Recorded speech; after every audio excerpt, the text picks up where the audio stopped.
It's the I AM Rapaport Stereo Podcast. I'm the Gringo Mandingo. No, don't. You're not fucking doing it. It's all right. It's the I AM Rapaport Stereo Podcast. I am the Gringo Mandingo. On today's podcast, see? That was good. On today's podcast, we have special guest, everything Super Bowl champion, MVP, Hall of Famer, Warren Sapp. Another episode of Rap and Sapp, Sapp and Rap. Warren Sapp will be breaking down everything new in the NFL today, where a Le'Veon Bell will wind up. Are the Patriots done? And so much more NFL shit talking with the great Hall of Famer, Warren Sapp. But first, me and special guest host, the young shooter, a.k.a. Dean Collins, will be doing the damn thing. Hell yeah. Apparently, the shooter has a special announcement. I do. I have not mentioned this to you. I said know I wanted you to like. save I'm only this. going to say it on the podcast. I told you I wanted to save this for the podcast. All right, we'll save it for the podcast. We haven't started yet. This is just the cold opening. Okay. Miles, Jordan, let's get something funky on a brand new I AM Rapaport Stereo podcast with me, the young shooter, and the Hall of Famer, Warren Sapp. Let's go. This is the I AM Rapaport Stereo podcast. Live. You down with Rapaport? Yes, I am. You down with Rapaport? Yes, I am. You down with Rapaport? Yes, I am. You down with Rapaport? Yes, I am. You better tune in, IamRapaport.com. Cause every single podcast, you know he drops bombs. I seen him on set, a seasoned vet with true talent. Catch him on his way to CrossFit, rocking the New Balance. He asked me to do the track cause he know I rhyme elite. But I'm just waiting for the Robert De Niro line of the week. Breakfast of Champions, hosted bagel, cream cheese, and lox. This is I Am Rapaport, the show never stops. We might catch him out in public, stretching his knees. But if you don't listen to the show, yo, wiggle please. Wiggle please. This is the I Am Rapaport podcast. All right, this is the White Chocolatito, a.k.a. the Jake LaMotta of podcasting. And as I said, I have a special guest co-host, Dean Collins, a.k.a. the young shooter. Thank you. It's the I Am Rapaport Stereo Podcast, award-winning I Am Rapaport Stereo Podcast. This is a lawyered up episode. Oh, should I sign anything? No, you don't need to sign I anything. need? No, Okay. you're good. We got your thumbprint. Your What? fingerprints. Okay. We got your fingerprints. So today's episode, as I told you, we got Warren Sapp coming up later on. He's making picks on all the games this week, talking about every single thing going on in the NFL, how to sack a quarterback in 2018, and so much more. Dean, you shot that interview. I shot that, and I have to say, you know me, I don't know anything about football, really. I enjoy watching, like, the Super Bowl, but I don't know Warren Sapp. You're telling me he's one of the greatest linebackers? Lineman. Do you know the difference between a lineman and a linebacker? One has a bigger back, the Nope. other... Okay. No. Well, You don't have to know anything about No, football. I don't. I know. And because this is not a sports podcast. You said that Warren was teaching you how to sack a quarterback in 2018. Yes. Am I able to sack a quarterback in any year? Never. So who is supposed to be responding to that? Just some bigger, like somebody that was blessed with bigger bones? What are you talking about? I just didn't understand. You shot the interview. I shot the interview. Yes, I what did know you think of nothing Warren about Sapp? football, and I thought he was one of the most entertaining guys that you've had on the podcast. I don't know if I could say that, but to me, I was captivated watching this man. You guys have undeniable chemistry. Yeah. The guy is funny as hell. Likes to talk shit. Loves to talk shit, and he's neck and neck right with you. So it was fun. I like that dude. What a fucking week in the world. What a fucking week in the world. I mean, this Judge Brett Kavanaugh, the hearings, He's getting ripped to shreds. listening to the testimony of Dr. Lindsey Graham, watching Kavanaugh get grilled, watching, a lot of times people ask me about the term cracker, watching some of these old congressional crackers up there. I mean, these are real true crackers. That guy, Mr. Coons. That's everything. Cracker has Yeah, what nothing do to you do mean? with, it's just like, these are people that wouldn't know a knish from a bagel. Does that make sense to you? Yes. These are like the white of the white. And I'm not talking about color. It's like the essence. Yeah. Okay. Anyway, the Kavanaugh hearing has been great theater. You don't need to go to the movies. You don't need to watch anything. Yeah, I mean, it's like a SNL celebrity roast. I mean, it's like the Comedy Central roast. He's getting ripped to shreds. He looks like he's about to have a nervous the breakdown. motherfucker looks like he hasn't slept in a week. I went to Runyon Canyon this morning. You know, this is where I do my hiking and my running. And usually, Dean, you lose weight, but for some reason, nope. You're not going to do that. Not on my podcast. I asshole. wasn't trying to do anything. No, you're not going to do that. Okay, what were you going to say? I get up 6:30 to go do my hike / run / carrying my 5-pound weights. Some people just say exercise. My exercise. I bring 5-pound weights up there. That's heavy. That's not 1 5-pound weight. Oh, 2. 2 5-pound weights up the hill. So 10 pounds. Yeah. A total of 10 pounds. Are you mocking me? I'm not mocking. It's just like, my mom is going to be mid-60s. She rocks the 5 pounds just like when she's going around the house. Okay, Dean. But you came to me today being like, yo, I did Runyon, and guess what? I went up that hill with the weights. And let me tell you something, fuck. What? Let me tell you something. You like making videos?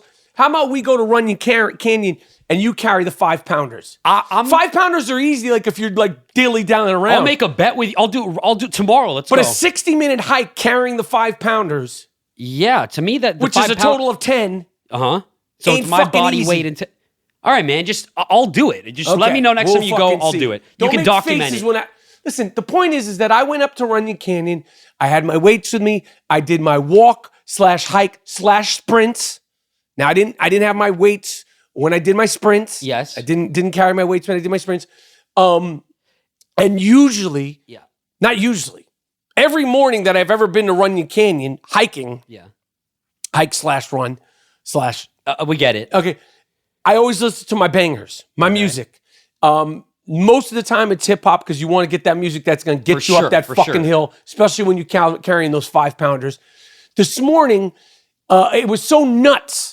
The Kavanaugh hearings and listening to Dr. Graham testify that's what I was listening to. That's what the world has come to. Oh, that's that I worked out listening to the fucking news. You're like, this is getting me going. It wasn't getting me. No, it was like you have to. It was historical. Right. This was a historical day. Right. And it's been a historical week because the craziness of the Kavanaugh hearings has somehow, some way overshadowed the craziness and the surrealness. Not that this motherfucker doesn't deserve it, but to actually see Bill Cosby, who you're a little younger than me, but Bill Cosby, it would be essentially, and I would never wish this on Kevin Hart. Essentially, if Kevin Hart, 40 years from now, the same thing happened. Like, he was beloved. No, of course. By everybody. By everybody. You can't even compare Kevin Hart, but I'm just saying in terms of like a lovable character. For sure. Kevin Hart, in terms of like a black comedian right now, has that lovability. Like, everybody loves Kevin Hart. But Cosby reached elderly people, everyone's homes. But he was a family man. Imagine for right now, give it in perspective for younger people. If it was, and I'm not putting that on Kevin Hart. I don't want to hear any shit. Don't say that about I'm just giving you an example to contextualize. I get you. But you never know. Everyone twists words these days. This could be the piece that comes out. They twist it all. And this is the legal episode, so you got to be very careful. They fucking twist it all. Because the headline's going to be Michael Rapaport says Kevin Hart is going to be like Bill Cosby in 40 years. Right. I'm not giving you the headline, but I'm just saying that's what they will say. Don't put that on me. I didn't say that. Kevin Hart's my guy, but you just put that on. But like you were saying, getting back to it, it's being overshadowed. That happened in the same week, and the wildness is that both of these for sexual assaults or sexual harassment claims and victimizing women in the same week. It is a lot of irony. For sure. And now he's known as inmate number, 942 or whatever. He's in jail. But I saw like the pod that he's gotten. He's doing like women's lockup. You know what I mean? He ain't. He's not. He's in like a community. No, he ain't. I didn't see any little baby cell. He's in straight prison. Right. He's in straight prison. Let me see the cell, Duke. Let me see the cell. What you say? Let me see the cell, Duke. Let me see the picture of the cell because I think he's living comfortably. Bernard Hopkins. He's gonna die in prison. Oh, I don't Cosby's think he's gonna die. But I think guys like him. I think Bill Cosby's a fucking sociopath, and somehow, some way, this Cosby thing has become about race. Well, he's made it about that. No, but a lot of people are making it about like all these other people who didn't go to jail. Listen, it's not about it's about a rapist. It's not about race. It's about rape. It ain't race, it's rape. And we know there's injustices, okay? But Bill Cosby, white, black, Puerto Rican, the same Bill Cosby who shitted on people for years and who criticized people for years, 30 years of this shit, 30 plus years of this shit with countless people speaking up and making accusations. Where there's smoke, there's a big fucking fire, and they got him. This ain't about race. Yeah, it's this like is OJ. about rape. It's like OJ. You fucking did it, bro. It has nothing to do with your race. You killed her. You killed them. But yes, it's crazy. When I thought he was a sociopath, everyone seems to think it was just, within the past year or two. Ever since he went glossy-eyed on me, and he's got that eye going to the right, he's looking at you one way, and the other eye is wobbling off to the left, that's when I knew something was up. He's a beast, though. To be 81 years old and to deal with all this, and now he's in prison. We're talking about a guy who's been like a multi-millionaire and a star going back to the 60s. Hey, he was drugging women at the Playboy Mansion. I was probably there when he was drugging them. You hung out at the Playboy Mansion. Yes, I did. Yes, did you ever see Bill Cosby at the Playboy Mansion in your years? That's a good question. You didn't I hang might out have. there as a Playboy guy. You were like a little kid. You weren't fucking nothing. I would say Like that you were I was hanging hanging. out, like you were like, no, I was hanging like on the funny guy. No, I wasn't the funny guy. Like you're like 12 and 13. No, and then it came to 17, and then it came to 18. And Did then, you get in that grotto? Yeah, man. Of Did course. you get in that grotto? Were you skeeting? Yes, I did. I went. Did you ever skeet on the grounds of the Playboy Mansion? Yes. You skeeted. Yes. You actually skeeted. Yes. Yeah, I don't believe you. Yes. Just like I don't believe you could get up that mountain with the 10-pound weights. That's fine. You don't have to You believe that. skeeted in the Playboy Mansion grounds. In the game room, yes. I don't believe you. That's fine. Who'd you ski with? I'm not going to name regular- any names, but I will tell you that we did go skinny dipping when I was 16 with one of my other friends, and two girls came over, and we didn't even ask them to skinny dip. They just came over to the mansion. They took their shirts off. They took all their clothes off. They got in the pool. I was with one girl. The other girl was with my friend. I mean, it was amazing. This was when I was 17. I'm 28 now. This was 11 years ago. Long time but my ago. spring break was Long at time the ago. mansion at 12 years old. All right. Okay. I don't know if Cosby was over there.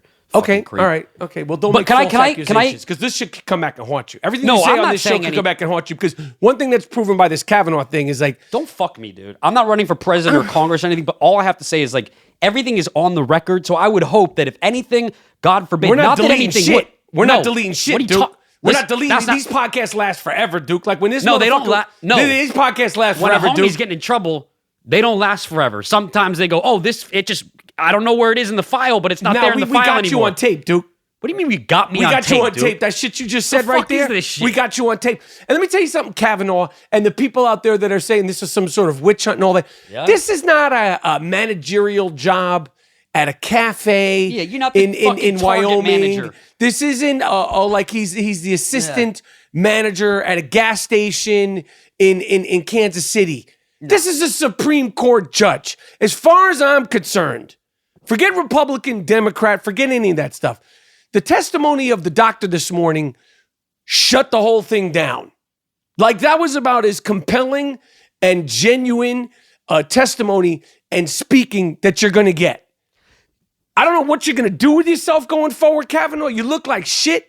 You need to get yourself some sleep and blame Dick Stain Donald Trump for all this. Dick Stain Donald Trump got you into this. Blame him for fucking up your life. And rest assured, Kavanaugh, you're not going to hear from Dick Stain Donald Trump a month from now. No. You ain't never going to hear from him. He ain't going to hold you down. No, he was your best friend. Now, Nah.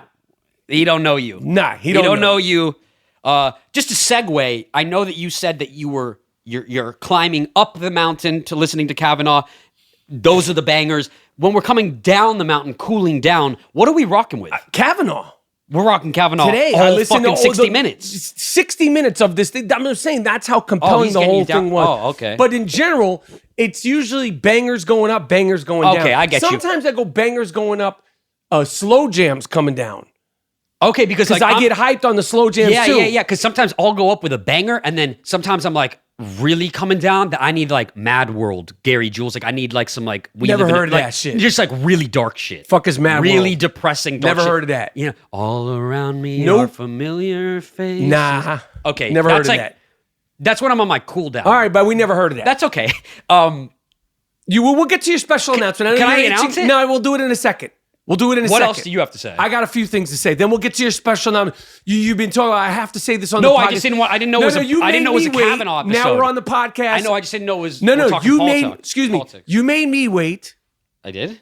And now we'll make you wait. Now that you have your time to do your special announcement, you'll wait till I go. Okay, do your special. What did I wait? What did? Okay. I Am Rapaport podcast. The NBA is officially underway.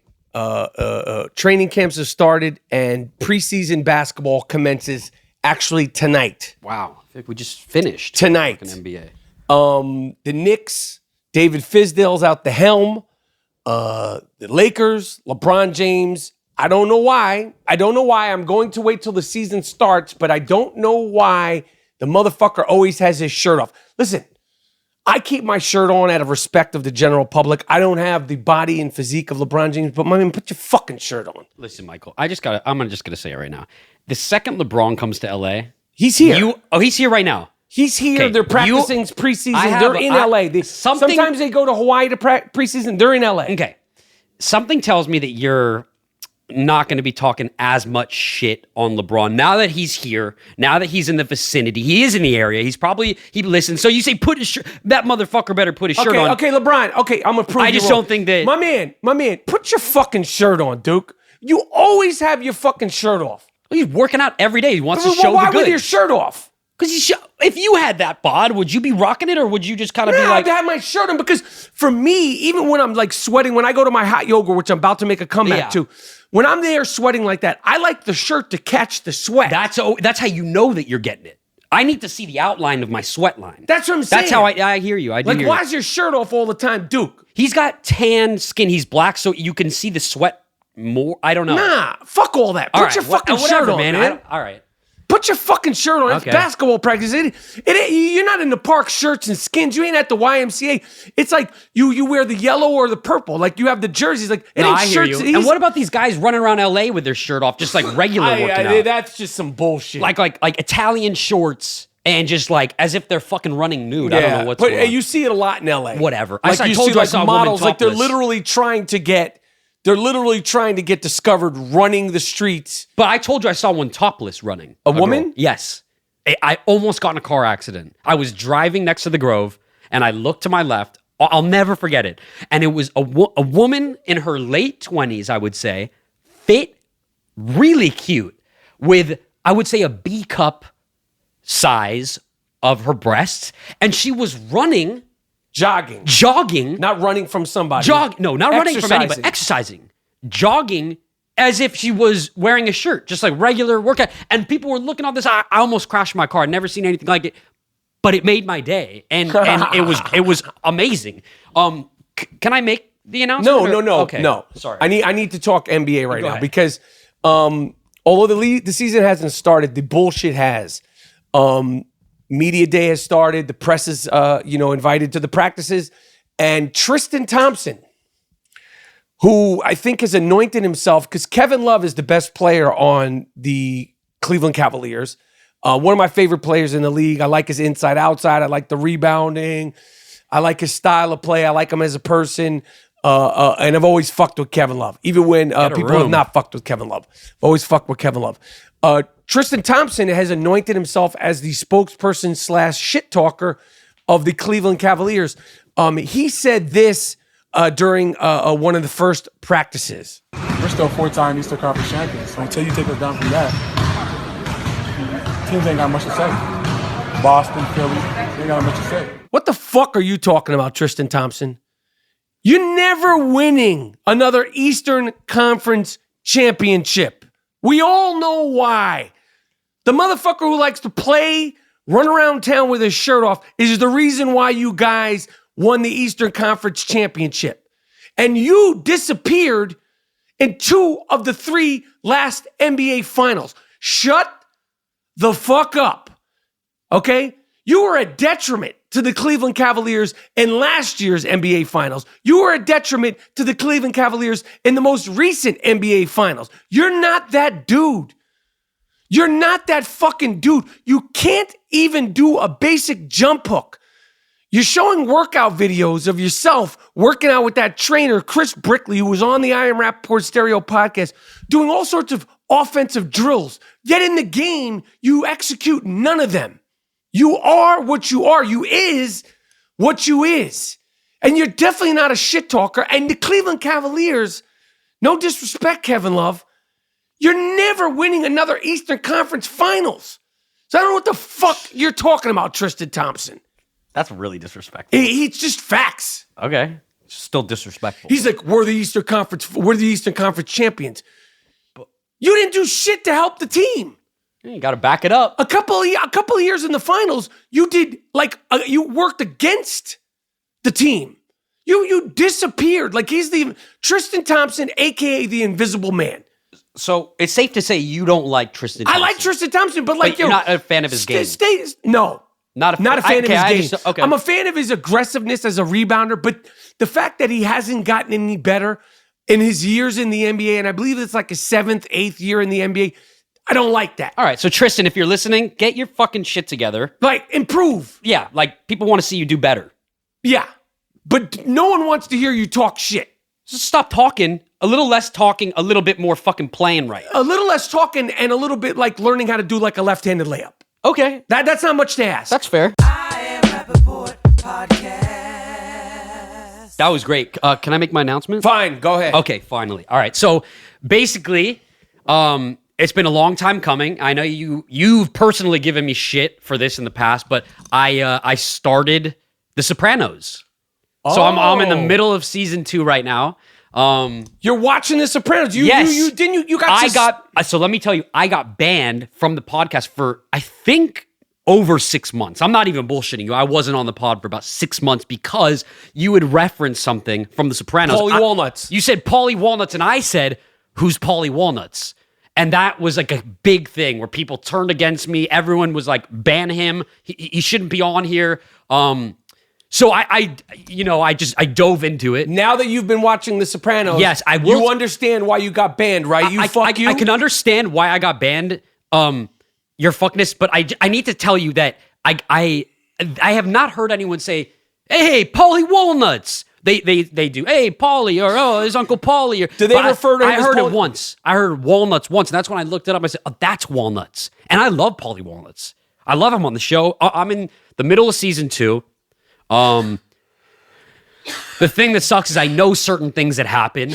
Well, that's because you waited 20 years to watch the show. So I'm not giving away any spoilers if I can say what. You could talk. Yes. Okay, so because if there's people out Yes. there that also haven't listened to Then watch you're The Sopranos, then they could get banned also. They should be banned. So I'm not giving away any spoilers, but I did know because my parents were watching it when I was a kid. I knew that AJ had killed himself at the end of in the pool. He drowned himself. I know that Christopher Maloney or Christopher Imperioli? Mike Imperioli. Mike plays Christopher. I know that he fucking dies, but I'm on a part where he just got lit up, but he's surviving. Right. So anyway, but it's great, and I will say James Gandolfini, holy fuck. Dude, what do you make of it? Since you've heard so much of it, I've heard what do you so make much of his performance as I mean, to me, I'm like, he could have been in every Scorsese film. He could have been in Goodfellas. He could have been in all of them. He could have been just as good as all those guys, and he was just as good, in my opinion. James Gandolfini, especially in that show, though, because there's so much rage that he has, but there's also the sensitive side and the family side, and there's a lot of like really soft and touching moments, and there's moments where you're like, whoa, he's kind of in that Heisenberg shit where you're like, whoa, he created that it. Heisenberg. I know, and that's why I'm like watching this, and I'm like, oh, really? He created that everyman anti-hero. Exactly. So in television, like we forget because of the Heisenbergs and the Mad Men. No, but still, Sopranos is still like that performance supersedes all of them. He is. I mean, fucking rest in peace, man. He is. Oh, man. He was extremely fucking talented. It lived up to all the hype. Didn't you see him in a play once? Yeah. I saw him in 2009 in LA at the Walt Disney Concert Hall. He was in a play called God of Carnage. And it was with Jeff Daniels, right? Jeff Daniels. How good was Gandolfini? So good. And I'm like, for real. And I don't go to a lot of plays. It was like with my ex-girlfriend at the time. She took me as a birthday gift. And it was Marcia Gay Harden. If you don't Harden. go to a lot of plays, why would a girlfriend take you to see a play? We're not together anymore. So there you go. She didn't know me that fucking well because after that play, but I do have that story to tell. So I saw James Gandolfini in the play. You got another story. No, that was the story. Well, you said I do have that story to tell. So I have the story of, I got to see Gandolfini, right? Like, I wish I saw him in that play. Hey, and he was amazing, but I wish I had seen Sopranos before I saw the play, but I'm watching it now and I love that I'm able to just binge it and it's great. And what do you think of Junior Soprano? What do you think of the mom character? And what do you think of Dr. Melfi?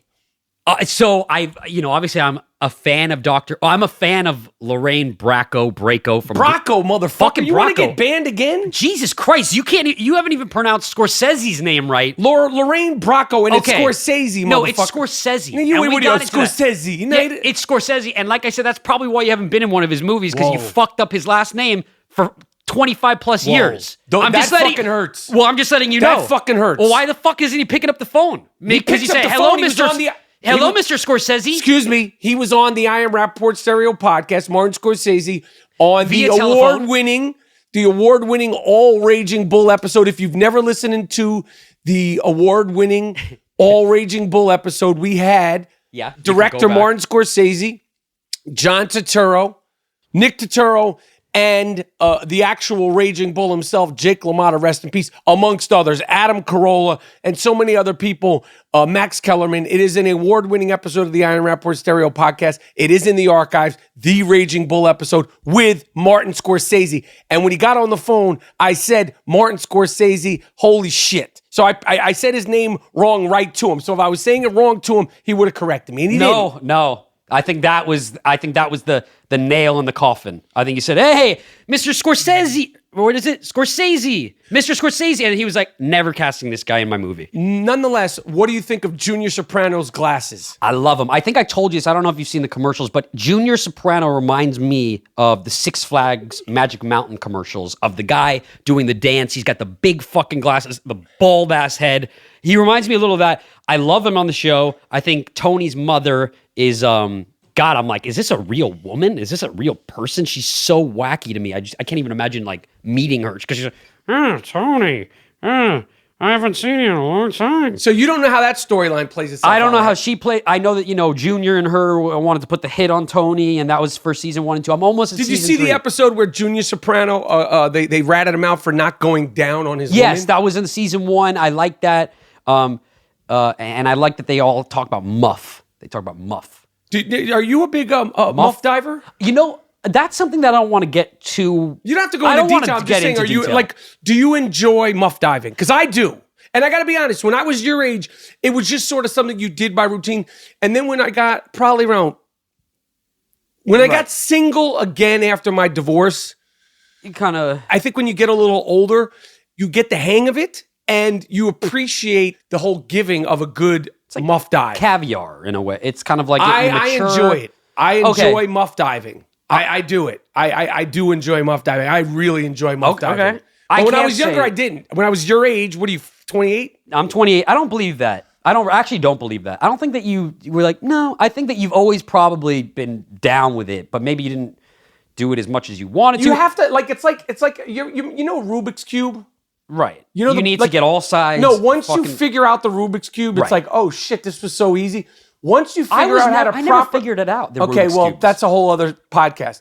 Do you know how to solve a Rubik's Cube? Yes. Okay. Yes, it takes a long time. I haven't. Just like a good muff dive. Anyway, I'm glad you're watching The Sopranos. That's well worth the announcement, and I'm glad you saved it for the podcast. Do you watch The Sopranos since you're so into it? Mm-hmm. I used to watch The Sopranos.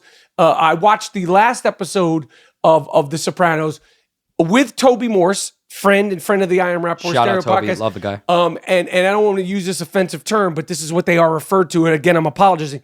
I watched the last episode of The Sopranos wearing a wife beater, a tank top. No disrespect. Is that disrespect? I mean, I know that it sounded disrespectful when I was in 7th grade, but the times have changed. So I think that now it might be. I don't know what you call them, but a tank top. A tank top. Undershirt. An undershirt tank top. Do you ever watch The Sopranos in an undershirt tank top? I have. I haven't watched it in a tank top yet. I've done shirtless. Why are you watching shirtless? Just because I don't have that kind of in between. It's either I'm wearing a shirt or I'm not. And when I see Tony, But are you consciously watching it shirtless? Or you It just depends.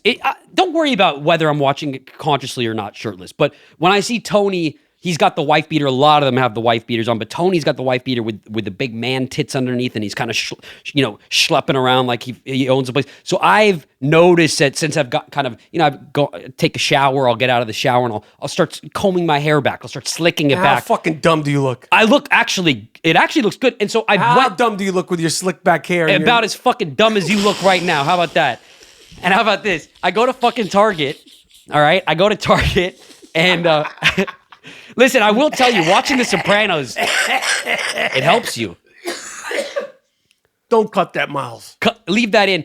But yes. What do you mean it helps you? It just helps you kind of, I go into sandwich. Life lessons. Yeah, it's just like, when you, like, let's say, I'm at the gym and some guy's in front of my fucking locker. You're standing in front of my locker. Oh, you think you're Tony Soprano now? No, it's like a little bit of that. You wind up getting fucked up. But I'm just saying, this guy's standing in front of my locker. Usually me, Dean, would be like, oh, I'm so sorry. Excuse me. So sorry. Now what are you saying? Sorry, excuse me. That's my locker. I hope you don't, Oh, and then the guy just, kind of back up. What do you do now? That's like, I look at him and he looks at me and he's, can I help you with something? Yeah, you can fucking help me with something. That's my fucking locker you're standing in front of. That's what you think you're going to say. I haven't said it yet, but in my head, I'm saying that. But you're carrying yourself like you may say it. I'm in season 1 now. I'm getting to season 2. So I feel like each season progresses. I'm getting a little bit more and more agitated like Tony. But it's good. It's a good life lesson.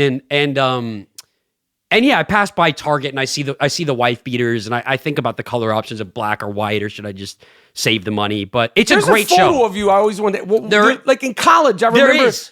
I used to wear. Well, you know what I'm going to ask you right now? What? About there's like a picture of you. Yeah. Like it's in your house or your mom's house with the black wife beater. Oh, I definitely had. Oh, I had a black one. Now here's the thing. I saw a movie when I was 16. Someone was wearing a wife beater. Were they built like you? No. What were they built like? They were like a man. Uh-huh. Okay, so I was watching it as, me being me. And I believe it or not, I'm skinny now, but I was like 30 pounds skinnier. Yeah, we know. Okay, so when I'm wearing the wife beater, I'm looking like I'm like one of the feed the children type people. But I got the wife beater on, and I was confident. I would walk around like confident by looking at wife beater. Black wife beater. Looking like a fucking I wasn't playing asshole. around. Right. Because my skin tone, I couldn't do white, because then it's just all one color. I'm just all fucking So now white, it's like out. white. It's like the black and white chart. It's like black, white, like black and white film. It's like there's black, and then there's that white skin. Because you're actually whiter than me.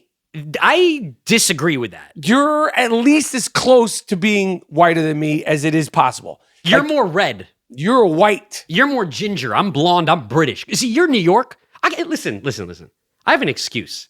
My parents are from England. When I get off that plane and I step into the streets of London, I fit in with everybody. No one bats an eye. You have the same skin tone as me. You're from New York. Okay. Why don't you look like fucking Tony Soprano? Okay. All right. Anyway, that's great. Great announcement, and I can't wait to hear the rest of your takeaway on watching The Sopranos. I plan on rewatching it. You've inspired me to plan on rewatching it, and that was definitely a worthwhile special announcement. I Am Rapaport podcast. All right, listen.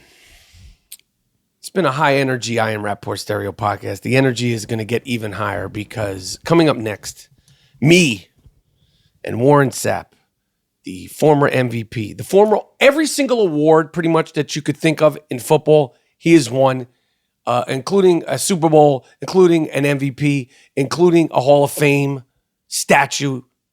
You've heard him here before. You know who he is. You know the reputation. Coming up next, Sapp and Rap and Sapp, Warren Sapp and I get down for the get down. This is a collab for his podcast, which you should check out, Route 99, Warren Sapp on the I Am Rapaport stereo podcast.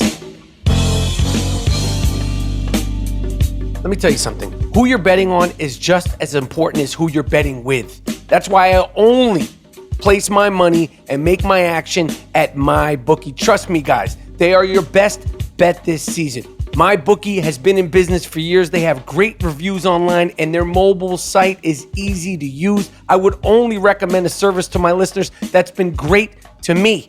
That's why I'm urging you to make your way to MyBookie. You win, they pay. You win, they pay. No funny business. They have in-game, live betting, over-unders on fantasy points scored, and the most rewarding player perks in the business. MyBookie is slammed with new bettors and wants to give everyone the best service possible, okay? So if you're willing to deposit after 7 p.m. Eastern time, they will give you an additional $25 free to play on deposits over $100. Join now, and MyBookie will match your deposit dollar for dollar. Join now, okay? And they will match your deposit dollar for dollar. Enter the promo code Rapaport25 to activate the offer. Visit MyBookie online today. That's MyBookie. And don't forget to use the promo code Rapaport25, RAPAPORT 2525 when creating your account to claim up to $1,000 in free play. You play, you win, you get paid only at mybookie.ag.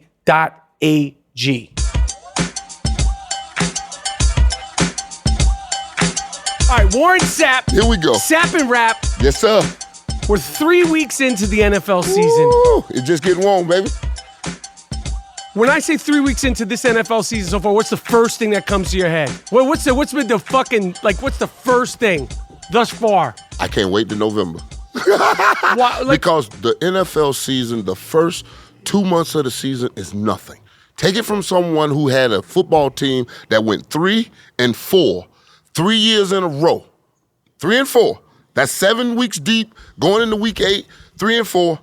All 3 teams made the playoffs. But if you... One of them I took to the NFC Championship game. But if you don't win these games now... Oh, no, it puts you in a hole and makes it rough for you to, go on a stretch, but all the good teams get their mind together because when you're a great football team like the Dallas Cowboys in the 90s, you know what we're going to do. Everybody named Mama knew the Cowboys were going to line up in I formation and hand it off to Emmett, play action, pass it to Michael, go to Novacek, then go over the top to Alvin Harper. The great teams do it all the time. The Giants, when they were doing it, they were handing it off to OJ, running that thing, play action to Bavaro, going to Mark Ingram, doing all of that. When we lined up in Tampa, everybody knew we were in cover 2. We were just better than you. That's what good teams do. They will get into a game, you will know exactly what they're doing, and they just will execute better than you. The first month of the season, first 2 months, is fast, is furious, is fresh. I want your ass in November when you tired and exhausted and the misery has set in because misery loves company. So you drag your opponent in and you see if he likes misery. And that's when real football is being played. That's what the fuck That's I'm when real talking football is being played right there, baby. Because, I was watching you Thursday night with, the Jets and J.E.T. Shut that fucking dog up! No, like Kanye, there's a dog barking. How about that crazy bastard? Jesus. Oh, we'll get on that another time. Jesus Christ. Yeah, Jets, Baker Mayfield. Oh, no. You were talking shit to me. I was at home because, the Kavanaugh thing was getting hot at this time, and they was working on the thing, and I looked up and I saw the Jets and I saw you, J.E.T. No way, Cleveland, you think it's sweet and you got a tie. I'm like, you know what? He's right. There's no reason for me to turn on fucking Thursday Night Football. I'm going with Mike. That's right. They think it's sweet in Cleveland. The Jets done wiped their butts with them. It's 14-0. Tyrod Taylor's 3 for 12, and then here come the kid. Holy shit. Just tell me, what were you thinking when this shit turns? You know what? He had that pep in his step. It's nice in Cleveland. The snow hasn't come in. He looked good. Wait till November, right? Wait till November. So what do you, the hype that we live in now? Oh. Listen, I want to see all these kids do good. You want to see them all do good. All these quarterbacks, 21, But here's the thing that I have a problem with. Patrick Maholmes has more touchdown passes than any other quarterback in the history of this game through 3 games. And it's like he's not even playing. I mean, this kid took over for a number 1 pick. Yes. And nobody said a word all year long, preseason, that this kid, watch out. I think one guy did. The one guy did on ESPN from Philly back in the day. Jaworski? The brother. No, the brother. No, I forget his name. The skinny guy. Yeah, the skinny guy. Yes. He kills it. And he's yelled out Patrick Maholmes. I'm like, all right, Andy Reid did make a call that this is my quarterback, and Andy knows quarterback. This kid is lighting it up. And only thing we want to talk about is the Patriots trading Gronk, and Gronk refused. You don't think he's getting enough credit, Patrick, right now? No, not even close. His How good is he? Oh, no. I got this for you. If I told you your defense will give up 27 points a game and 400 yards worth of offense, that's a lot of pressure on your quarterback to come out every day and perform, right?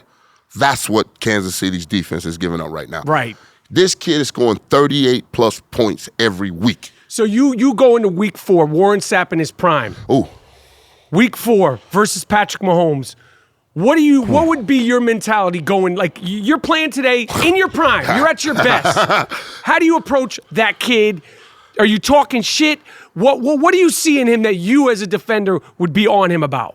No, I'm not going to pay any attention to the quarterback because you pay attention to the quarterback, you're dumb. What are you paying attention to? The offensive lineman, because those are the guys I need to beat to see how much fine money I'm going to give up when I land on his ass, because I'm landing on him. There's no chance I'm not landing on him. The quarterback has always been the pillow for pass rushers, and the offensive lineman has been the one to stop the pillowcase from being put on him. If I get to him and I wrap him up, I'm dropping him on that ground and I'm landing on him. I want to get to that. Oh, that is the worst thing. I want to hear. My God, let's stay Jesus. focused on Okay, Patrick. all right. So, like, approach that offense and that all kid. right, I'll take away his run game. That's the first thing I would do. I'll take away Hunt, his running back out of the backfield. Once I take that away, I'll take away that tight end, Kelsey. Oh, that sucker, that can go. But then you got to deal with that Black Mamba outside and that Tariq Hill. They really got a lot of weapons, and Andy's going to mix the play call. And so I just take away one option of the run game and then turn him into a one-dimensional team, and then I'll hunt him all day long.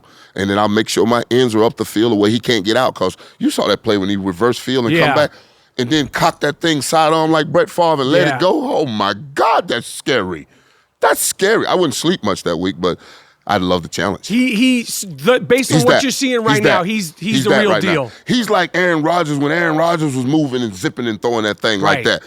It's just tough when a quarterback is in that kind of rhythm and you're not in his face and you're not hitting him. Breakdown, I mean, I'm sure you probably get asked every day. Clay Matthews, 2 weeks in a row. They really... No. I was in Miami when the Hayes guy blew his ACL out. Explain it. I was sitting there watching the game with the Raiders and the Miami Dolphins. I'm right on the sideline, right in the middle of the action, and it's early in the game. Third down, boom, down goes Carr, and I'm looking, and the defensive lineman is on the ground, and he's just reveling in pain. And I'm like, get your ass up. You just sacked the quarterback. How could you be possibly hurt? And then I look for a second again, and I mean, he's really on the ground. And I went, oh, shit, Sapp. So, I apologize to him. I'm sorry, dog. If you really hurt, you got to apologize. Yeah. Football guys is listening. Somebody come swipe you off on the sideline, it'll happen. And why did he get hurt? He was trying to avoid landing on the quarterback. Is that possible? No. Even if you're not trying to, even if you Mike, hit me Mike, and you're coming full speed and I fall. Mike, if I wrap you up and you're in my arms and we're off the ground, like Clay Matthews when he hit him, that's textbook. Boom, wrap. Nothing dirty about There's nothing else you can do. And then he turns sideways to try to not fall on him. I don't know what you're supposed to do. Where are we going with this? I don't know where we're going, but here's where we're headed.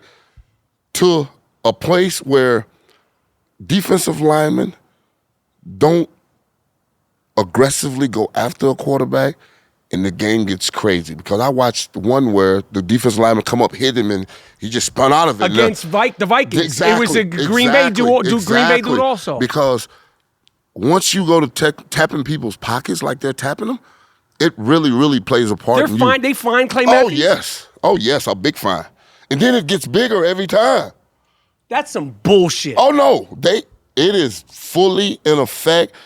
I watched the kid 73, Hurst from Michigan, get the same kind of landing on the quarterback in the Miami game, too. I didn't know what the call was. I'm looking at this because I was at training camp when the referees came in Oakland, and they were explaining basically like the head, you can't have your head to where you're looking at the ground when you're tackling someone, getting into a linear position.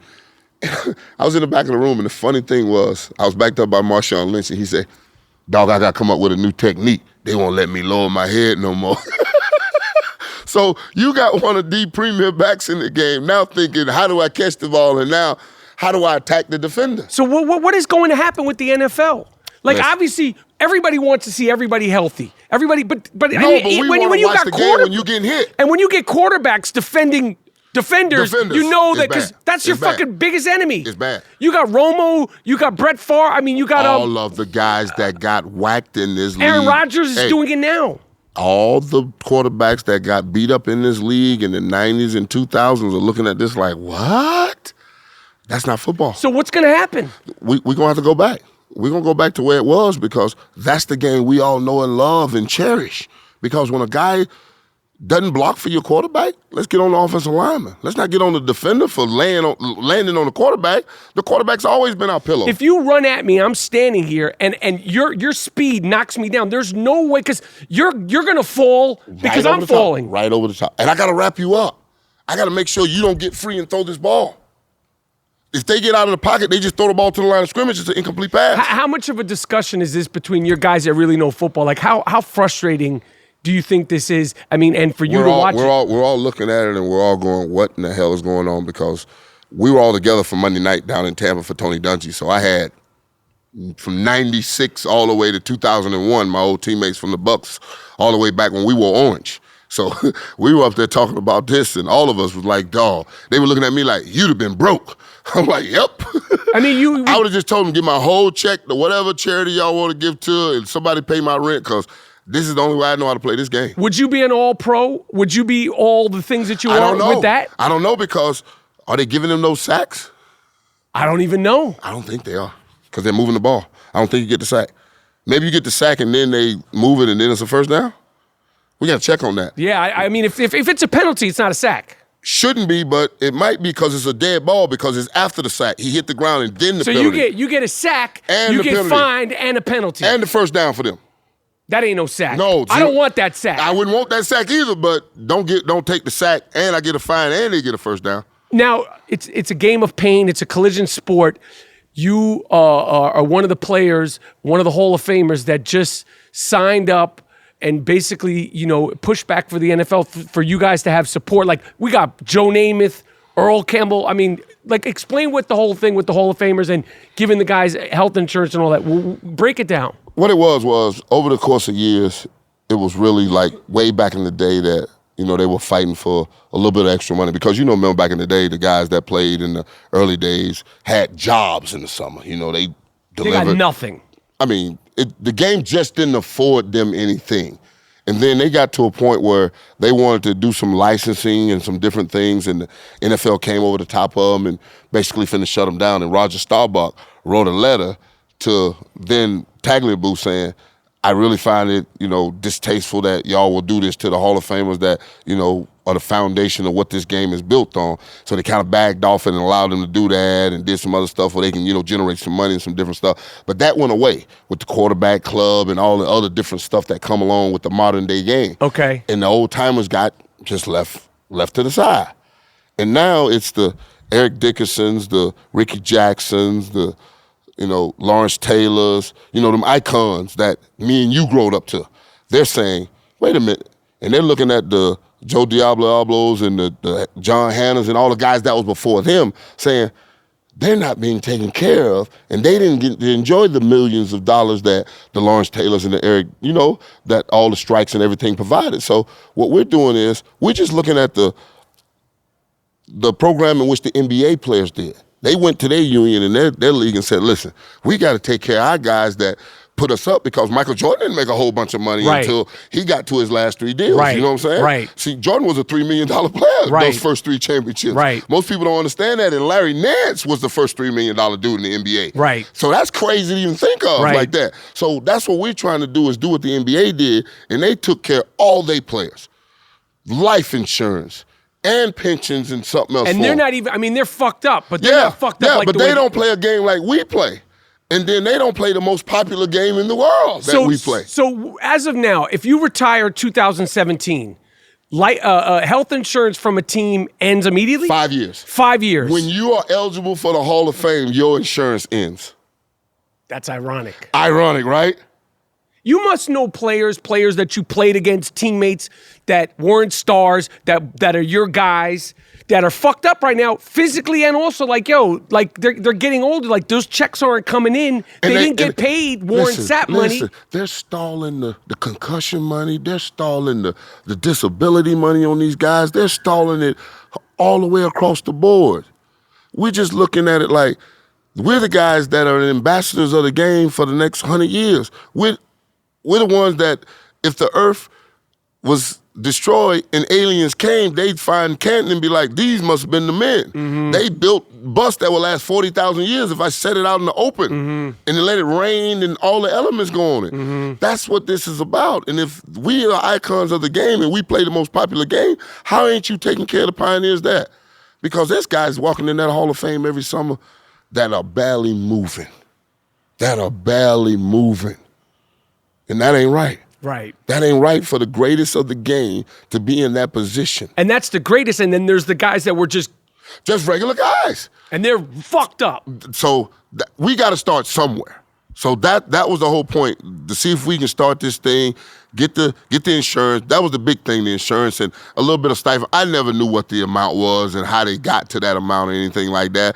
But that's just a talking point. So we can keep the dialogue going and let's take care of the people that took care of the game. What has been the reaction so far? Have you heard back? Have like the players and the Hall of Famers, have you guys gotten a response yet? Well, you know what? We was talking because it was a conference call that, they asked everybody to get on so you can actually hear it, getting to the point. It just miscommunication here, there, whatever. But, it's always going to be guys like Jerry Rice that, Fifi, come on. Right. That's the Bartolo's dude. It's Fifi. Come on. Fifi don't run with Lawrence Taylor and Ricky Jackson and the Monsters. Come on, it's not for everybody. Jerry Rice? What he's? Oh, Jerry was like, I'm not with this. I'm looking forward to the 100-year celebration and everything going on. Jerry, we understand. It's ain't about you. It's about everything that gonna come after you and everything that wasn't as great as you. Right. And if you sitting in a great position, you have to look out for what's behind you and what's coming next. And that's all we want to do is come as a united force to where we take care of the people that took care of the game. Because 5 years and then you out, we're talking about. That's when the pain starts to set in. Hey, when you 40 plus, that's when all the pain starts to set in. That's when the bone on bone occurs. That's when the movement in the morning and you don't have a rate.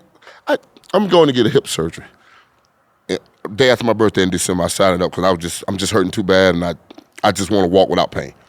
I'm setting this thing up and the man looked at me and said, do you have a primary care doctor? And I'm like, no.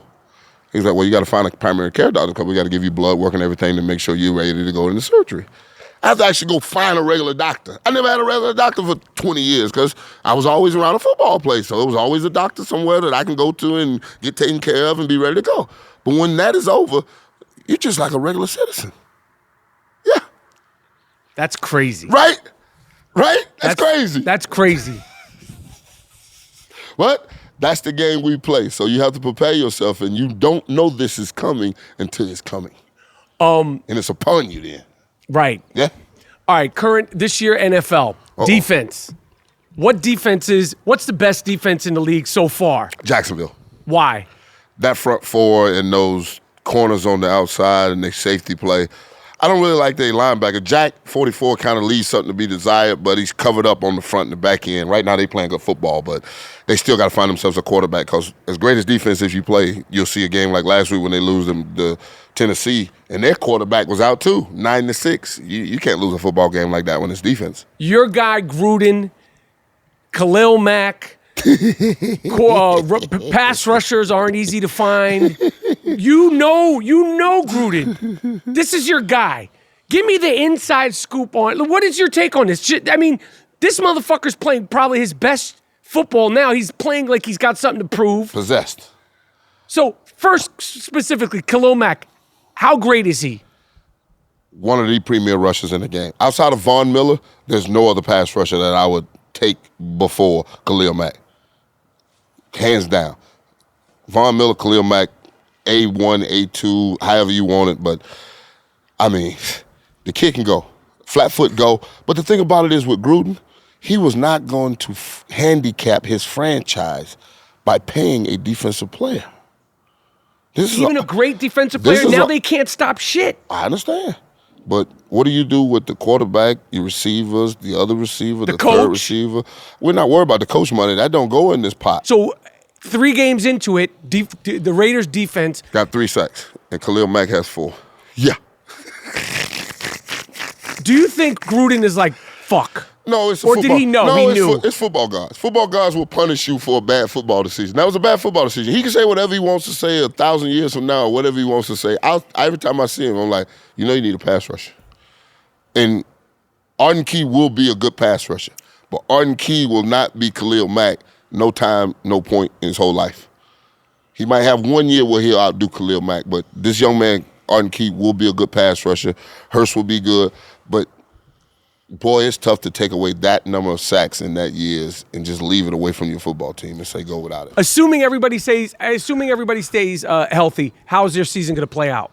They'll win about 4 or 5 games. If they had Khalil Mack, might be a playoff team. Fuck. Listen, man, it doesn't take much. 2 sack calls fumble, that's 2 more wins. I mean, and then he's going to win 1 game by himself. Right. He almost won the Green Bay game by himself, and he was fresh off the street and too tired to even finish it. Right. He's going to win 2 games by himself during a 16-game season. And then he's going to help you win 2 more. So that's 4 more wins just with him. And then with the young guy, Key, coming along, that's 2 more wins that he'll find his way to get it because he's learning from Khalil Mack. Right. That's and he how got you the become. battery in his That's back. how you become a playoff team. Now without that, you fight and struggle. Now you 0-3, and now your team says, "Well, we have about a 5% chance of making the playoffs," and we've lost the head-to-head with a couple of those teams that are with bad records with us. So You're in deep shit. Oh, it puts you in a bad spot. And then in that division, that's always a rough one. Le'Veon Bell. Oh. Is he getting traded? If you're his teammate, if you're his guy, are you like you're leaving us out to dry? What do you make of the whole situation? And how do you think it's going to play out? I have a problem with the Pittsburgh Steelers. Why? A real problem with the Pittsburgh Steelers. I remember a certain receiver, Antonio Brown, bad boy, looking for his money, and that whole locker room backed him about his money, right? Le'Veon Bell wants his money, and then you hear the offensive lineman talking about, well, we blocked for you. What? Listen, man, it was 3 golden rules in the Tampa Bay locker room, in my locker room. We don't do wives, kids, or money. That's it. And not in that order. It's money, wives, then kids. Because I can't make your money, and I don't have your skills. Your wife is all yours, buddy. You got on your knees and asked her to marry, and you stood there and watched her walk down the aisle. Your kids, I got kids of my own. I definitely don't want yours. So those are 3 things you never brought up in my locker room. So if you was holding out, like Brooks held out 1 year on me. Everybody kept asking me what do I think. I said, you got the wrong guy. I said, you got to go ask Brooks because that's Brooks' situation, that's Brooks' family, that's Brooks' life. He has to go through that himself. I support him in whatever he's doing, but that's Brooks' situation. Now, when I got back to the room and called Brooks, come on, man, I ain't got no TV in here, ain't got no VCR, ain't no telephone, I ain't talked to my wife in 3 days. You gonna get me in trouble around here, Brooks. Brooks like, what are you talking about? I'm like, dog, you holding out for what? I said, you signed to the contract, honor it, and then the money's gonna come. You just gotta play. I say, but doing this draws that line in the sand, and at some point, somebody gonna feel a certain type of way, and it's coming back. So in Pittsburgh, it's gonna be on that now. Why did they back Antonio and then they started chirping with Le'Veon? Because Antonio Brown is a direct correlation to who? Big Ben.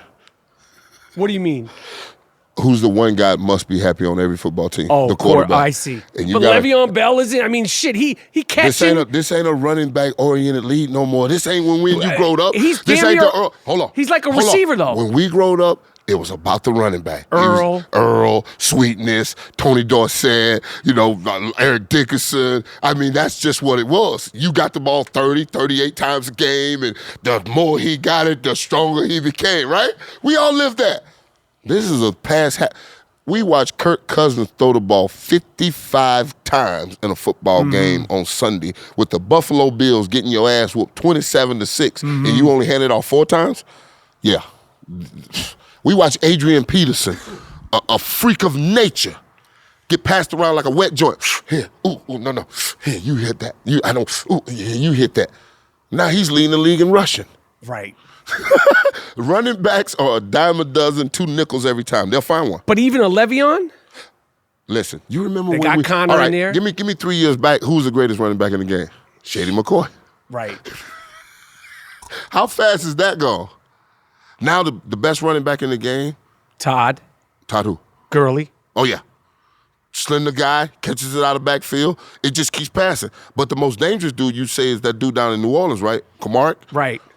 Or the dude in Atlanta when he gets it on third down. Right. It's specialized stuff now. It's not so much who's the workhorse, who's going to tote the load. There's no 3-down backs except Todd Gurley in the game now. There's one 3-down back in the game. But wouldn't you say Le'Veon is a 3-down back? Yes. But for some reason, why ain't $14.5 million enough? See, I don't play, so I can say this. Right. I don't play. I can say, because somebody said to me, dog, he going to come back week 10, and then he going to get $5 million. I'm like, I'd rather the government take half of 14 than half of 5. He's not getting any of his, like when he doesn't play, he doesn't get the money. No. And there's fines accumulating for all the days that he's missing. So what's this week 10 shit people are talking about? Because you have to come back week 10 to get credit for the last 6 weeks for your season. I see. See, the NFL switched around. It used to be an accrued season was had to be an accrued player, you had to play 3 seasons and then 3 games. It used to be you had to play a certain amount of games. Right. But then they turned it, and when you're a vested guy, you play week 1, your whole salary is guaranteed that year. So if they cut you week 7 because you're not performing, I got you. You get the rest of your money. So that's why Dez Bryant didn't have a job week 1. And Martellus Bryant in Oakland didn't either. Right. So now they got to work for their money the rest of the year because at any point they cut you, the check stops. Dez Bryant. Did you ever imagine this? I mean, is he that big of an asshole? When he told Baltimore no at $8 million, yeah. Because at that point, the price only goes down. And his agent didn't explain that to him very, very clearly. Once you get an offer in the National Football League, it used to be you had an offer and then the other teams didn't, talk and, spread the word around. Not anymore. Not anymore. Is he gonna play football this year? The Cowboys keep playing this bad, they might. They're not bringing him back. It's actually word they talking about bringing Dez Bryant back to Dallas. Wow. Oh, yeah, Jason Garrett on the hot seat. Quarterback, don't look like he can throw it to anybody. You got no one to throw it to also, right? The new tight end can't get open if my kid is covering him. It's unbelievable right now in Dallas. Wow. That's what you get for all them toes on the line, Jerry. How about that, boss? Yeah, that fucking guy, right? Oh, it's karma. It's karma. It's karma. You cannot talk that wild and then expect your football team to go out and perform. Right back at you. What about Josh Gordon? Dude, New England. You know what? Knock on wood. I can't stand New England. Hold on. Knock on wood. Let's pray for Josh. But something is wrong with this young man. No shit. I just want to know one thing. Is he a football savant like Randy Moss? I don't think so. I didn't think so either because that's always been the thing of his actions, and they never talk about his football knowledge being that savant like Moss. Like Moss went to New England and looked at Tom Brady, and him and Tom saw the same defense and went, That's how they broke Jerry Rice's record. Right. Randy Moss is that kind of football savant. Absolutely. I play with that Moss. I play with Jerry Rice, and I play with Randy Moss. The 2 most detailed receivers in Keenan McCardle and Joe Jurevicius. 4 most detailed receivers I've ever seen in my life about the coverage, the yardage, the depth, everything that goes into the routes and doing everything. We don't know what the fuck, Josh. He's a talent. He's big. He's athletic. A talent, but you got to be on the fucking field to be the talent. Or at least around the team. When he wasn't in training camp and he was trying to get it together, right. It still wasn't together. So if let's say he plays this week, and like, how much can he bring to? How much? Can, all right, I got this for you. How much can him and Edelman? I got this for you. In a 3-week stretch, this kid went for like 250, 214, and 180 something. In a 3-week stretch, remember that? If he gives them half of that in a 3-week stretch, that's some lights out football. So he has to see this as his last shot. Oh yeah. Oh, this is dead end of the road, looking over a cliff, all of that good stuff. What would you say to him if you were like, if he was like, Sapp, what would you just be like, my man? I don't even need to tell you what to do. Like, what the fuck? I mean, what the fuck? You'd have to sit down with him like, what in the hell is going on? Like I played in the game when, there was no social media, and you can have 3 different chicks that live 5 blocks from each other and they won't know each other unless they got the same friends. Right. I mean, that's what we growed up in.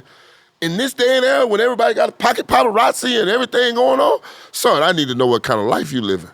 I need to know what you want out of life, son. Because if I can't put you on a path to where we go Monday, Tuesday, Wednesday, Thursday, Friday, Saturday, Sunday, and then do it again for 17 weeks to where you ain't out, come on, man. That kid is a talent. But for some reason, that talent never gets on the field.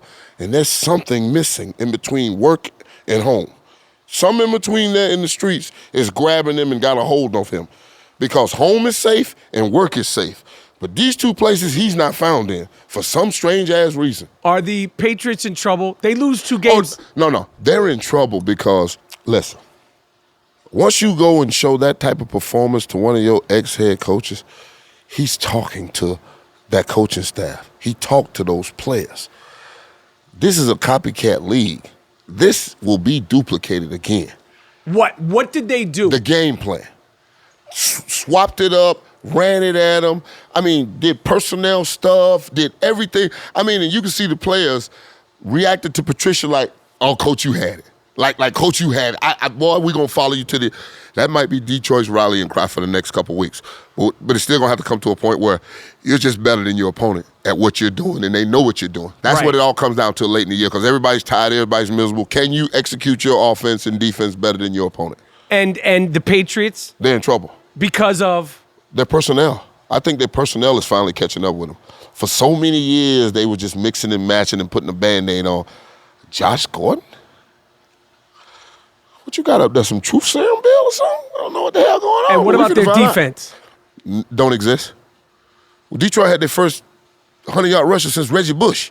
Right. You got to be kidding me. Right. Reggie Bush is on TV now. Right. I wake up to Reggie Bush with Good Morning Football. You know what I'm saying? Right. Hey, man, when Reggie Bush was your last 100-yard rusher, I bet you Matt Stafford feels so good about it right now, boy. He ready to turn around and head it off some more.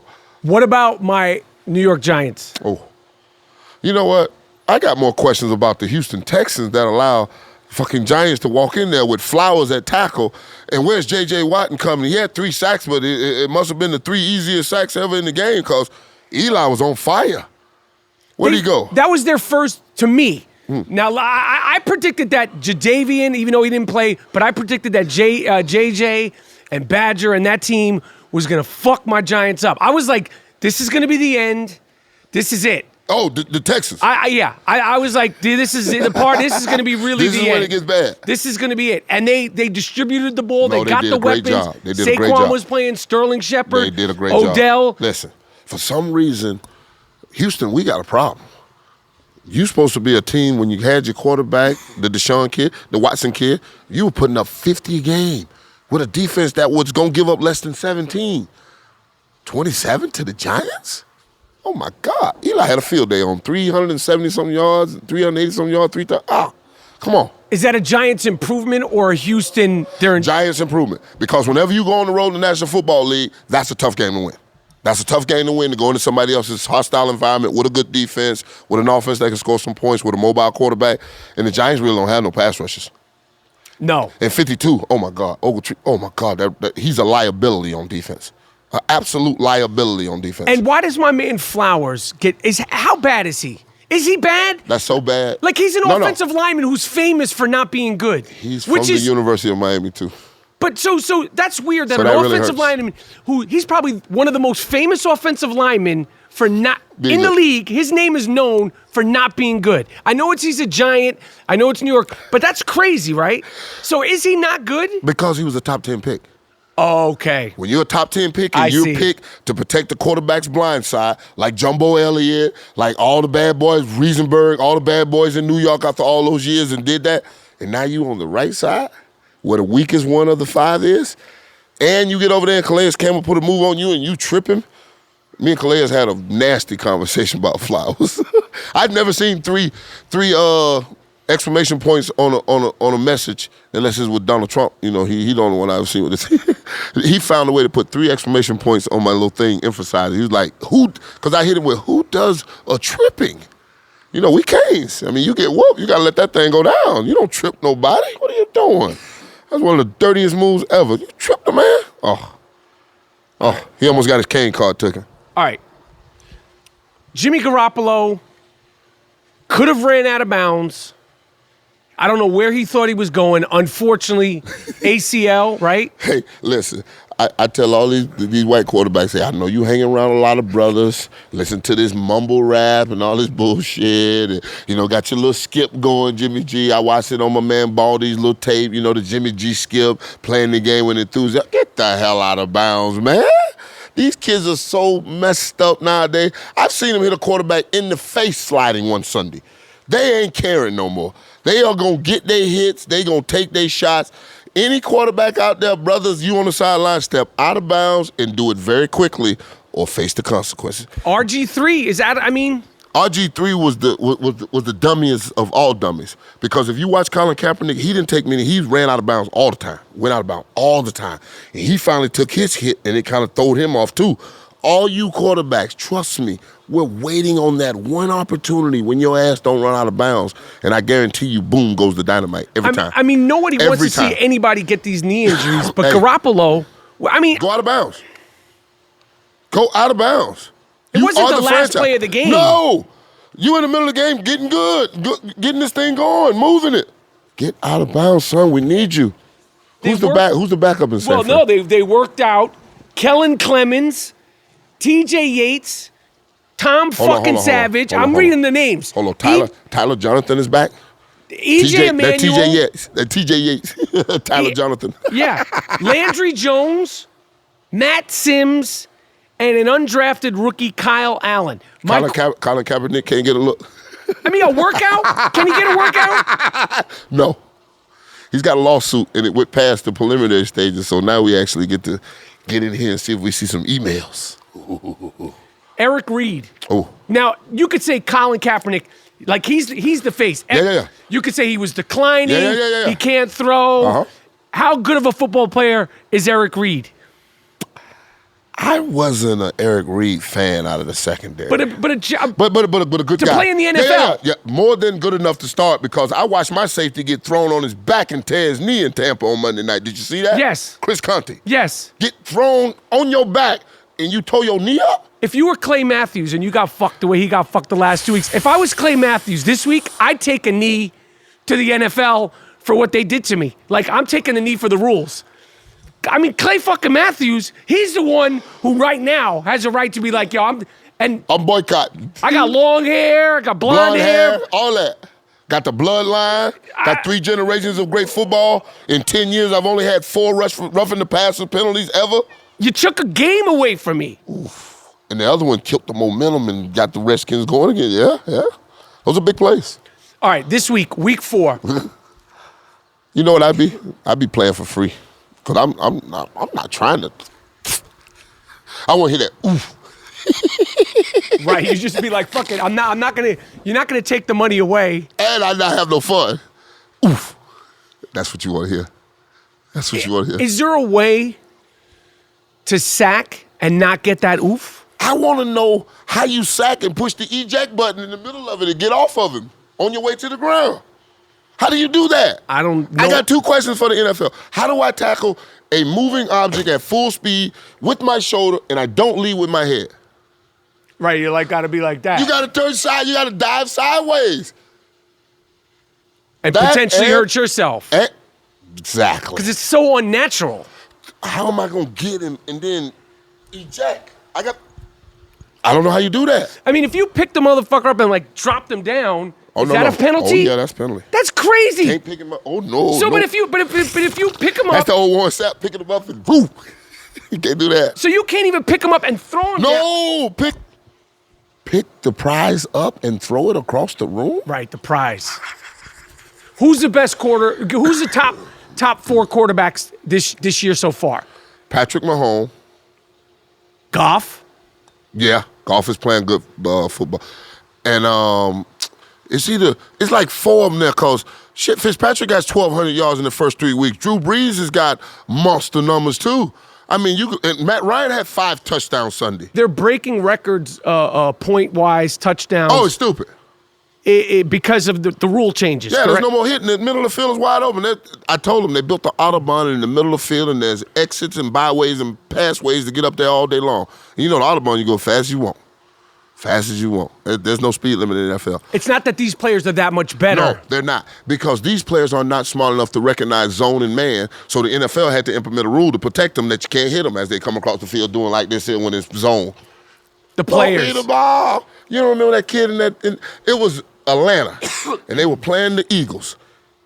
And I think it was Dante Robinson, and he was running across the field like this here, and he threw the ball. and it was zone. Yeah. It was not man-to-man. And the ball, the hair, the helmet, everything just went flying. That's what scared the world. Like, these kids are dumb as hell. This kid was on the other side of this hash, run all the way across that other hash, doing this in his zone. At no time did you sit down in the zone. Who sit down in the zone. Is it the quarterback's fault for throwing it to him? No. Sit down at. Oh, you think when you run across the middle field like this, nobody sees you? Oh, they see you. You damn right we see you. You might well put a tag on your ass that say, light me up. And he got lit up. Oh, that's it. All right. What you doing? The Browns, they're on a fucking roll. Oh. They tied a game. They won a game. They're on their way to Oakland. They're on the way to Oakland. What do you got for me? Nah. That defense with Myles Garrett, he don't do them a rush to pass. He does a good job of rushing the pass. Got some real good skills. But I'm going to take Oakland in this one because with those three receivers and Jordy Nelson, Amari Cooper, and Bryant, and that tight end, oh my goodness. That's a big motherfucker. Oh, they're gonna need to slow that thing down, and I want to see them slow it down because they're on a high right now. It's kind of tough They're to on get. a high because they played a good half of football. Hey, man. They got 10 days rest. But their expectations are so low for you themselves. thought it was all sweet talking Cleveland, bad your about fucking Cleveland. expectation. You played one good half of football in 17 years, and you think shit is sweet. Shit ain't sweet. 6 quarters. It hasn't even. I was not No, even. full game. Two in Pittsburgh. They played and 2 of them. quarters. 2 quarters in Pittsburgh to get that tie, Yes. and 2 quarters there to beat your Jets. Yes. All right. So they got a full game Shit, underneath but their their belt. expectations are so fucking low. No, you saw them in the Hard Knocks. Right. It's a new environment. You saw the speech by Juice Landry? Yeah, Juice and the linebacker. You know what I'm Right, saying? right. These guys here are serious. Okay. They gonna change the culture. Okay. All right, Lions and Cowboys. That might actually be a pretty good game I with think the so, Lions. too. Yeah, with the Lions coming in with a little confidence and the Cowboys needing to win. I mean, just flat foot needing to win. But Matt Patricia's gonna have some up his sleeves. I like the Lions in that one. The Bills versus the Green Bay Packers. The Bills. The Bills can get off that high. They've won their game in the NFC North last How does week that in happen? Vikings. Yeah, You Hey, played in games like this where All right. you're like they're gonna blow them out. We have weapons up the wazoo. Thinking shit all good. We're the Vikings. Thinking shit all good. Is that what it is? And you win in the game without your starting running back, and then you went in with a game plan that, okay, we'll just throw it and beat them. 55 times Kirk Cousins threw that ball. 6 points is all you have to show for it. That's bad. That's bad. Are they gonna bounce back? No. The Vikings? The Vikings? Yeah. Who they got? I'll get to it. Yeah. It depends on who you got. That's what it's about. Because the Bills is going to take a beating with Aaron Rodgers. That's going down. That party's over. Clay Matthews is hot right now. Texans at Indy. Ooh. You know what? When Andrew Luck is throwing for 164 yards, why don't the hell they go call Pittsburgh and go get that man a running back? Hey, because Cam Newton threw for 170 yards, but his running back ran for 184. That kind of balances out. We got 350 between our backfield. That's what they're going to need for Luck, because without some weapons for Luck, he's going to be throwing the ball all around the place for 3-4 yards all day long. And he gets hit. He gets hit and throws the pick and then goes tries to make the tackle. Yeah, he's fucking nuts. He's nuts. I love him. Oh, I love him for my quarterback. Yeah, Oh. me too. Oh, But, yeah. I mean, but they got to give him some weapons. Ain't that the craziest thing? Peyton Manning was there. He was never without 2 receivers and a running back and a tight end. Andrew Luck ain't got shit except T.Y. Hilton. That's it. And he just came back from that surgery. Like and I said, he's getting hit. He's getting hit. Yeah, I don't like it. I don't like that plan up there at all, man. Come on, let's give up some of that money, Ursay, and go get a running back for this man. Come on. You had Adrian James. You know what it's like. Your Bucks versus the Bears. Oh, short week on the road. Fitz magic ain't over, baby. I'm telling you, the Fitz I agree. magic ain't over, but that damn Khalil Mack against our 2 tackles, we're going to have a plan. We don't block too well. Our tackles are okay. They're not going to block out the sun. Who's winning that game? Bucks, baby. Oh, you think it's sweet, Chicago? And I'm going there with my Bucks, baby. I'll be in the clubs. Bengals at the Falcons. Yeah, Bengals. Atlanta needs to figure out their red zone offense. They can't do it. They got beast Julio. Muhammad's good. They got that young kid. They can't find no way to get him the ball in the red zone. And they got running backs. Matt Ryan, take a note from Drew Brees. Sometimes you have to run the ball in to show your football team you want it just as much as everybody else. Because they play. Essentially with him, do they play off of him because they know he's not going to run it in? When you ever seen Matt Ryan stick his nose in there? So as a defenders, you're like, yo. Oh, no, you keep that picket fence for as long as you can, and then when he finally breaks the line, go open, he's going to slide. We're off. Field goal. Jets at the Jaguars. Jaguars. Hey, man, do you know how hot it is in Florida at 1 o'clock? How hot? If you ever want to know what global warming feels like, go to an NFL game at 1 o'clock and sit there. I was at Miami and Raiders Sunday. It felt like a heater was in my front of my face, just pumping right there. I mean, and I got some melanin in my skin. I had to go get me some sunblock, baby. I'm telling you, I had to go get sunblock. This thing was on fire. And the Raiders had a plan. They had a little umbrella. Right. Like a big, long thing that they put over their team. Like when the offense was out, they covered the defense, and then when they came off, they had a plan, but I watched that son eat them alive. By the time that fourth quarter, a jet sweep went for 75 yards. They had nothing left. Okay. They had nothing left. The fucking Eagles. What did you think of Carson? I mean, it was raining. It's your first day back. No. Did a good enough job getting back, getting the win. But what did you think of his movement? Okay. Because you don't want to be sitting there while somebody else gets cemented in your position. Right. That's what that's about. So I'll get back and I'll work myself through these little kinks and this little chink because I got Peters over there, which is a pretty good left tackle, so I ain't got much to worry about from the blind side. Everything is now me on the blitz pickup and getting the ball out of my hands fast. Whenever you blitz a quarterback, it's on him to get rid of the ball or not take the sack, basically, unless somebody up front misses a protection. Now, they miss a protection, it's on them. But if everybody's protected, it should be one free guy. He should be the farthest away from the quarterback. I got to get rid of the ball. Eagles and Titans. Who you got? I'm going to take the Eagles. The world champs go in there and handle that because ain't Mariota still hurt? Yeah. Yeah, he hurt. He's not right. Nah, he's not right. The Dolphins. The number 2 pick in the draft ain't right. 3-0 the Dolphins. With Ryan Tannehill. 3-0. No one predicted that. And I got them beating the Patriots. They could beat the Patriots.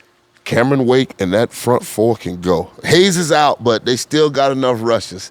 And then Frank, if they get a lead and they go to Frank Gore early and often, he can run the ball. Wow. He can run it. How much next week if the Miami Dolphins beat the Patriots, how crazy are people going to go? Like what's the panic level going to?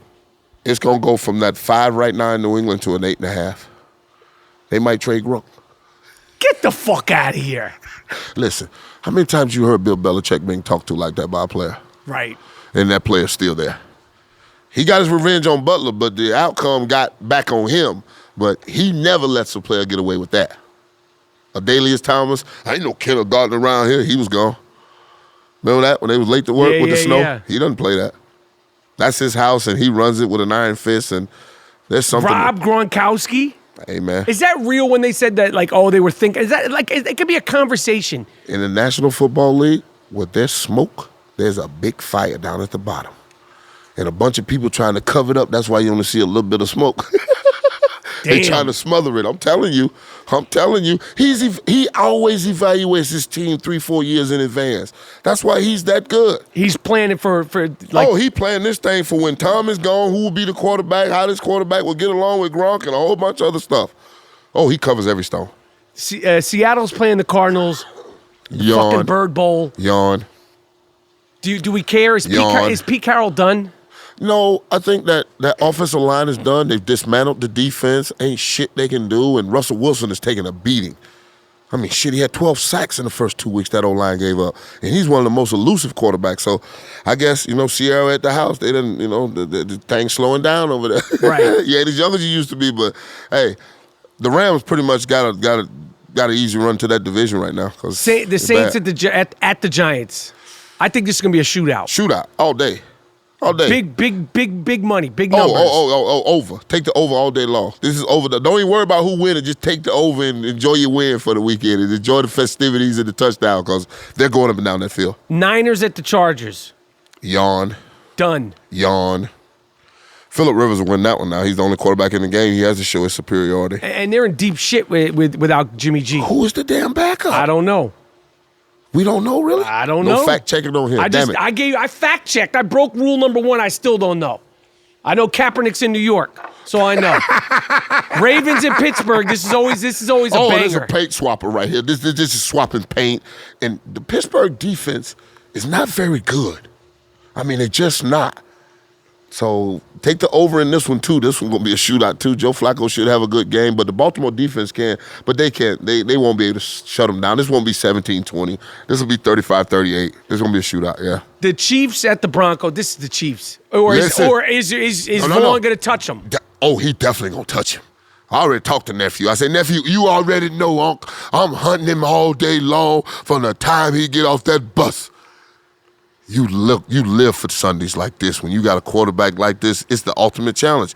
He can throw it. He can run it. He's smart. He hasn't been touched. You got to rattle him. You got to get in his kitchen, and you got to start cooking on his stove, something that he don't like. That's going to be good. It's going to be damn good. So it's basically Vaughn Miller and the Denver defense, but Vaughn Miller versus Patrick Mahomes. And what plan they got for Von Miller? Because Vaughn is not going to stop all day long. All day long, Von Miller's coming. My God. All right. Sapp, you love football so much. That's why I love talking to you about it. What is the thing you miss the most about football? Like this, sitting here shooting the shit, going over the whole league. That's what we used to do as players. Me and Brooks used to sit there, and Brooks late night with the highlighter, because I knew my back was covered on a Sunday afternoon. There was nothing that was going to go down that was going to be something that we didn't cover or he didn't cover or that we couldn't fix on a Sunday afternoon. That mano-a-mano challenge, that chase for a champ, the journey, just the Sundays in the locker room and the camaraderie. Other than that, the fucking practice can go to hell. Practice. We ain't talking about no practice. You fuck practice, right? All day, every day. All right. Sapp, Rap, Route 99 podcast, killing it.